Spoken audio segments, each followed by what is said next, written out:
మరీ ఎంత స్థితికి ఎలా దిగజారుతున్నారో అర్థం కావట్లేదు. బెంగళూరుకి సంబంధించినటువంటి ఒక అమ్మాయి తన బాయ్ ఫ్రెండ్ ఉన్నాడు, ఎంజాయ్ చేస్తుంది పబ్బులా క్లబ్బులా తర్వాత మాటల. అయితే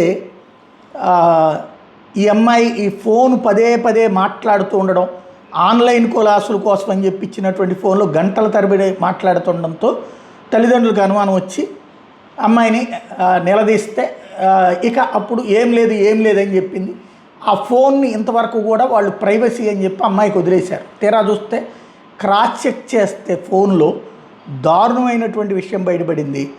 ఏంటయ్యా అంటే ఈ అమ్మాయి తన ఒక అబ్బాయిని లవ్ చేయడం ఒక ఎత్తు అయితే, తన తల్లిది అలాగే తన పెద్దమ్మ వాళ్ళ నగ్న ఫోటోలు కావాలని అడిగాడట. వాళ్ళు స్నానాలు చేస్తున్నప్పుడు లేకపోతే వాళ్ళు బట్టలు మార్చుకున్నా 5 ఫోటోలు తీసి ఈ అమ్మాయి పంపించిందండి.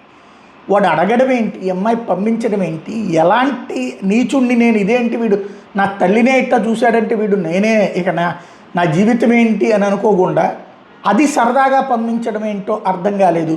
ఇప్పుడు దీంతో పోలీసులు కేసు నమోదు చేసి దర్యాప్తు చేస్తున్న వీళ్ళు కంప్లైంట్ చేయడంతో